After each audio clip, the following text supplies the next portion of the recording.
here today back on the home theater install. I haven't done too many of these, so I was kind of like learning on the job. We're doing a drop ceiling so that the lights shine out on the ceiling here. We've picked up this gorgeous wallpaper. I can give a link if anybody's interested where I picked it up. I've never seen this. I like this way better than the tin ceiling. It was a lot easier to install. It is wallpaper, but because I don't do a lot of it, and I did look on YouTube. Thank you, YouTubers. You guys really showed me how you install wallpaper. But I didn't dare try to go here after the crown molding. I put all the wallpaper back here because I could be a little sloppy, if you can see that. Now, what I've done here is I have a 2x6. I've built it up a bit here. I had an opportunity, because it is an open span, I decided to put a 2x6 PL, which means glue, glorified word, and I've gone right across here. I've added supports here to build it out.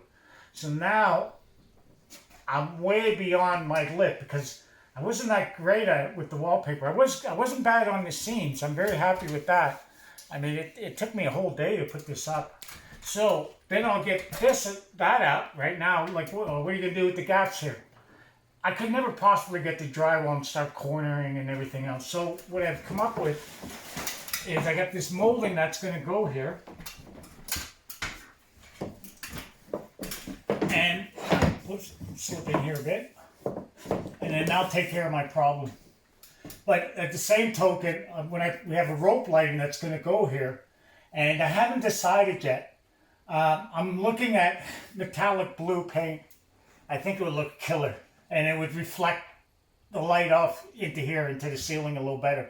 But I got to find something that's a little easy to work with, a little bit of a brush. It's not going to be a total nightmare to do. But I might just cave in and just do like a blue, the same color within this. I think the silver's a little harder to do. But for me to do this,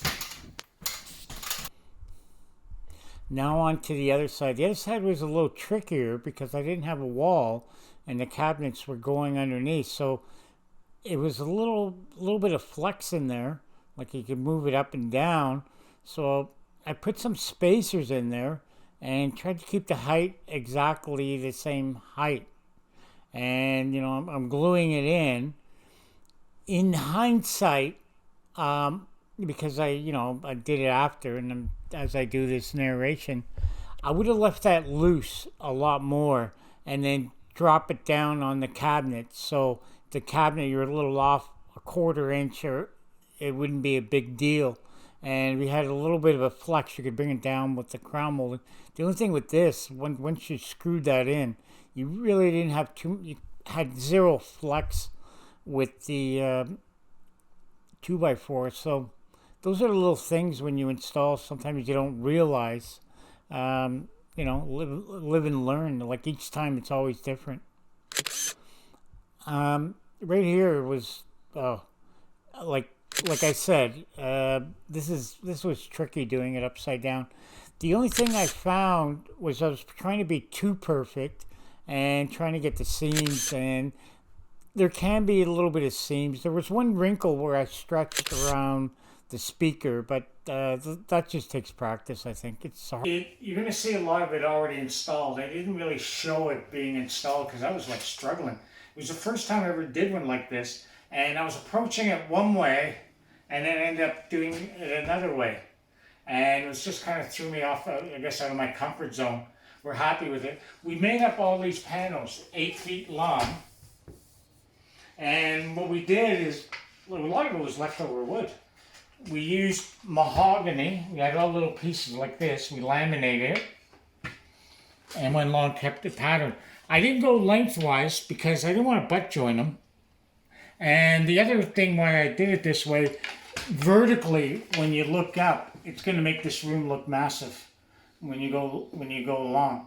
What we also did, is somebody else doing this, do your holes beforehand, or it's a total nightmare to do it after.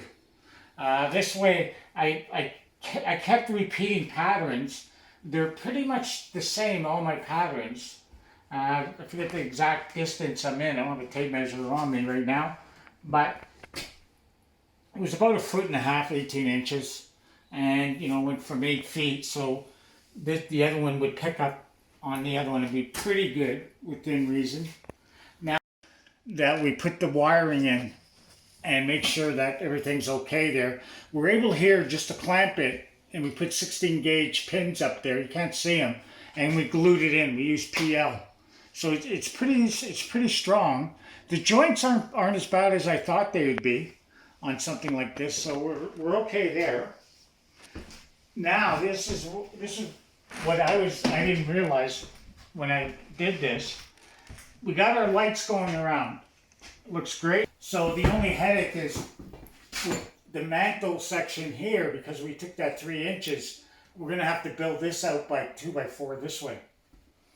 The other option I have, if I want this flush with the other, I cut a little piece of concrete here, the same width as here, like a little thinner. Keep this the same, and then wrap that out, create a little more depth.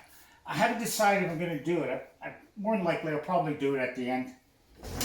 And my thoughts here, because what I'm trying to do is everything has a reason. These moldings are designed to butt in. I didn't do a full molding across because I knew I would have joints, but I didn't want to have like a joint 8 feet or 12 feet or whatever, then end to end. So what I tried to do is create more of a panel look. Now it makes, if you've seen how well I did, because I punched it out more this way by 8 feet. I measured from there, I'll show you where I measured from here, the wood. So I got multiples of this. So you put one of these up. It kind of hooks in right there. Hooks in nice, actually, better than I thought. I have a little maple strip that's going to go on the bottom here, and a little maple strip that's going to go on top. It's going to be hard to get that maple strip on top. I'm going to have to get bigger clamps or something. And then you come along, and then this butts into that. All right. Now, I'd like to talk about carving. I spent a long time carving this out by hand. And, but we'll get into that later. Because if I say that, that's a load of crap. This is it when the wood was being machined on the CNC. Apologize for the bad camera angle. I didn't really think I was going to share it, but I figured I'd show it.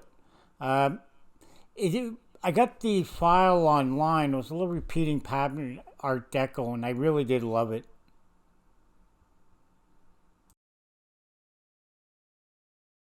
No, I would never have done this by hand. I wouldn't be able to get paid, or I wouldn't maybe be able to make a living. So I think this is going to be kind of cool. Like this continuous pattern with this. Like this is my take on Art Deco. If you see the fireplace, what way the pattern's developing.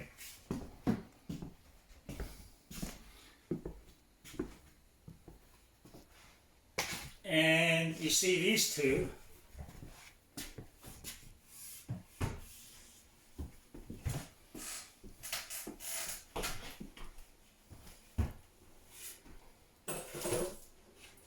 And the last thing I allowed, if you see here, like I have about, on both ends, I have about 3 to 2 inches. So I can, because I made it shorter, I can cut this down here. That's why I designed it to come in like that. Because I knew that I could be moving it out or in or things like that. Sometimes on an install, you're taking 3 inches, and 3 inches might not seem like much, but it can really throw you off. And you can see the overhang there. Other than that, this install is going great. I've been here now, what is this, day 5? I worked on the weekend for the install. I expect Friday to have all this molding up, this in, all my sides in, and next week I'll deal with the doors. Again. We're here with the molding on the valance. Like I said, when you get on site or things are not going to be straight, I know it. I know, like putting a 2x4, there's going to be a little wave. And so you always have to prepare for that. And that's where, I don't know, a lot of people get burned with this. So we show our approach, what we did. We have this. With the got a little strip Baltic birch. This is going to lock down here. I can go here and here. I didn't do the finish edge. I'll show you why in a sec. Because I don't think I could keep it straight all the way across, because I see a couple of bows down there. So I'm okay with that. And what's beautiful is I got so much gluing here. What I'm going to use is two kinds of adhesives. And I'm going to glue this in. I'm going to put the first one, PL, right on top here. I'm not going to be shy about that. I really want this down. Right? Now, yeah, I used a big tube because it's like a fraction of the price of the little tubes. I was buying little tubes for years because of convenience. You know, easier to work with, but they were expensive. Now I'm using no more nails. This is water-based, and what's the advantage of that is you're going to see why in about 2 seconds. I'm going to do a nice edge right here, because I want that glued on that wood, eh? So I'm just doing a nice little bead. All right, I'm coming along. And what I'm going to do, and I didn't do before, I'm going to put a couple of dabs of no more nails, you know.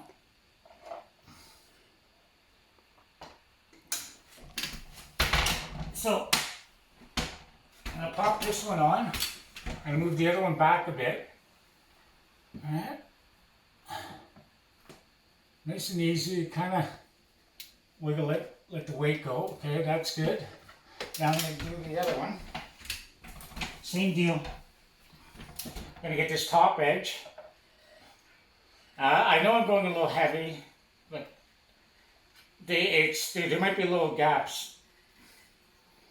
And I'm going to do the same.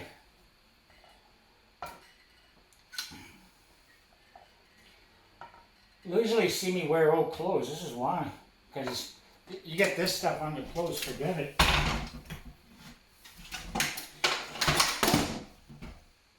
Now I'm going to come along, do a bead. Nice bead, you know, not too crazy. Wood glue you'd have too many gaps. And I think I like this on when I'm on install. I'm going to do my corner.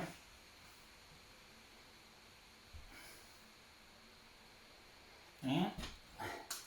And I'm just going to kind of oozed out a bit. The other thing is, I don't know how many guns I have, but I can never seem to get the right one. I know there's electric, but I guess I'm not there yet. Now I'm going to put this in. Alright, I'm going to go flush here. This one sits a little nicer. Now, I'm going to slide the two in together until they're just touching. I didn't do a 45 because I got a little round over on the ends.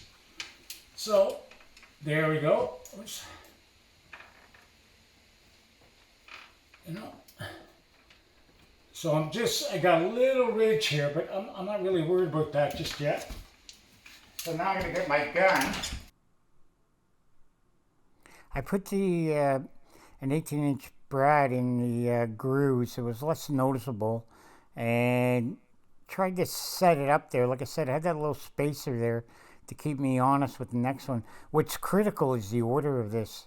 Where you start. Like I started at both ends, and then I did the math where I had to cut the other one. So it worked out quite well. Like it was, I think, stupid strong because of the 2x4s.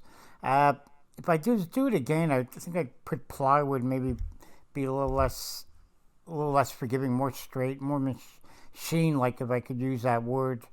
Other than that, it dropped in perfect the way I was going to design it, because like I said, no things change on construction, and when you do things really early, you always have to have a way out. I know I use that word, way out. What do you mean? It's to have adjustments on site. Things aren't going to end up the way you think they are.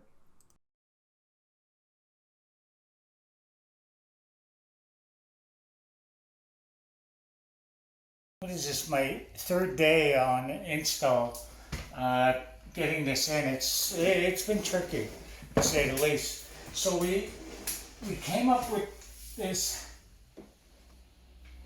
I call it a frame, and I want to have the border in, but also give the illusion that it's one continuous piece. I did a lap joint down here on the left, so this one I don't have to worry about. The only thing is, on top, obviously I can't nail it. Like, how can I get a pin nail in there? Not very likely, eh? So I can't do both at the same time. So what I gotta do is I'm using no more nails, and one of the reasons why I love it, especially for this kind of work. And now, like, you wouldn't be able to do this with wood glue. You'd have, there's too much gaps. There's no way. And and then we get into that. Well, I'm gonna be perfect on woodwork and whatever. Yeah, good luck in a space like this. That's not gonna happen.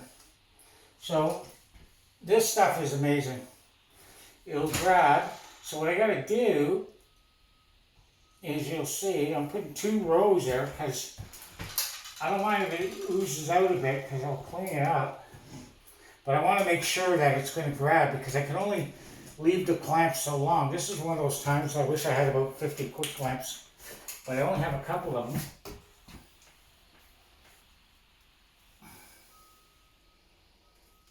And try to go neat here as I can.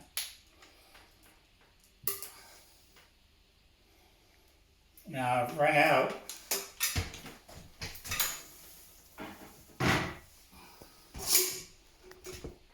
Quick draw.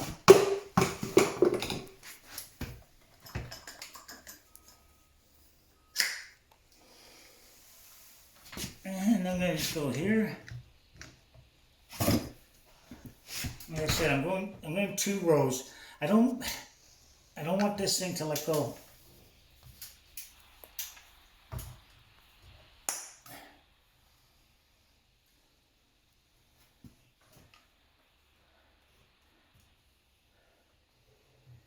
And that's it. That's pretty healthy. I'm going to put a little bit at that joint down at the end.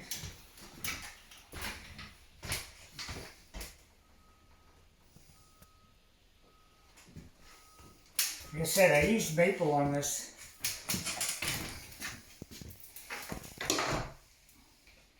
And I'm going to get a clamp ready for myself. And I can put it right here.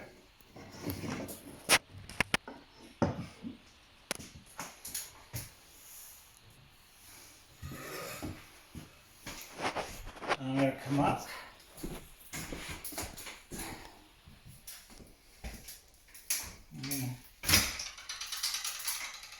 Straighten my legs. Here I go. I know I'm a little flimsy down there. And oh, that's nice, that joint right there. It's already kind of grabbed. There's no more nails.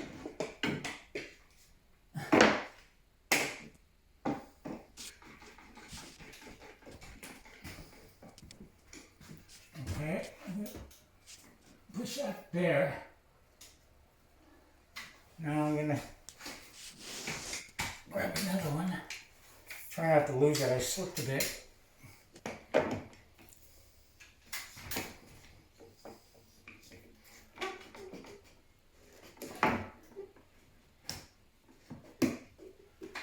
And let's see.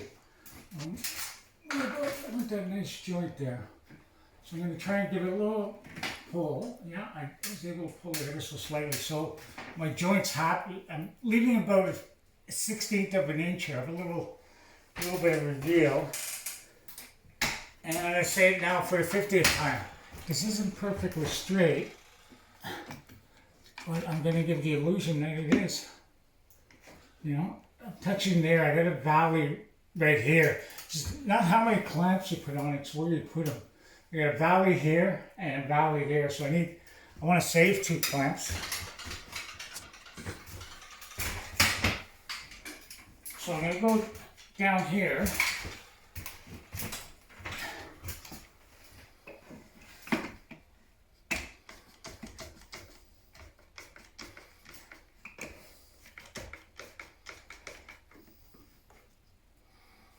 Okay, that's not bad. A little bit of an edge there. So I got a valley here. I got 3 valleys now. 1, 2, and 3. So, what is somebody supposed to do, eh? Running out of these clamps. These clamps are a little pricey. I kind of sometimes get stupid cheap with clamps. You know, it's like that saying, you never have enough clamps. And that is true. Now I'm going to get one more on my other valley. And I think I went through 1 extra because of the joint. So what I'm going to do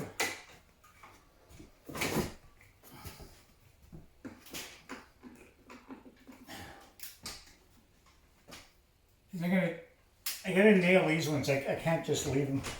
So I'm going to nail this here and then move the other ones, move 1 or 2 down.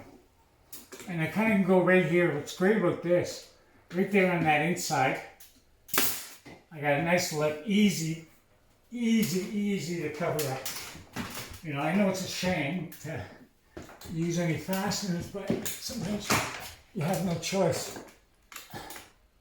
I'm going to get this one out of the way. There I go. Okay, now I'm going to go down to my valley. I snuck a...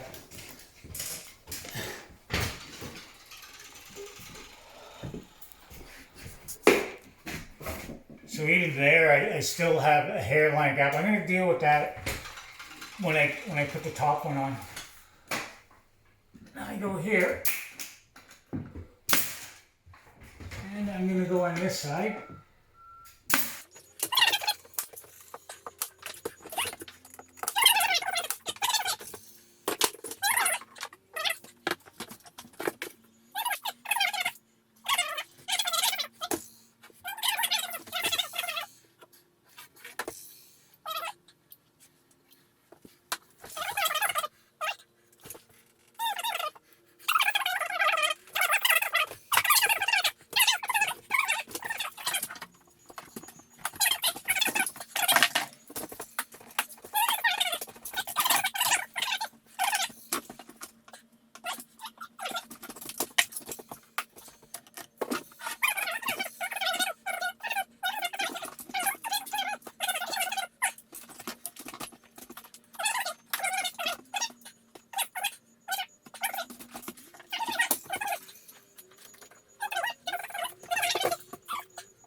I'm putting putty, no more nails, in the gaps before the putty. And the reason why I do the no more nails is if you just put putty in there, the wood will move a little bit and that's going to fall out or have a hairline crack.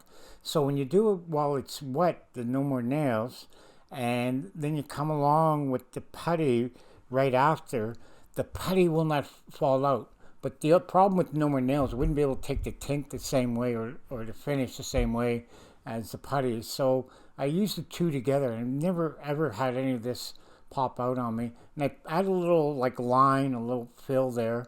Not too much, I don't like sanding. And then next, all the holes where I did the brad nails on the panel, I put it in the groove, you remember previous. And I'm just using a Minwax. It already has a stain and dyed, and the color's pretty good. Pretty, and you can't even really tell. And now the seam. And the seams right there where they meet, I'm just going to put a little bit of clear coat in there. It was pretty decent. I'm not going to get too fancy there. Even if they're slightly off, doesn't really make a big difference. And the corners, I did exactly the same thing as the rest, and you see down below, go in there, put it in, put putty, then put the putty, repeat. All right, so here's the header all done. I have the lights on low. There's a little bit of glare with the camera, and you can see the randomness looks really, really good. As opposed to trying to make one equal one spot.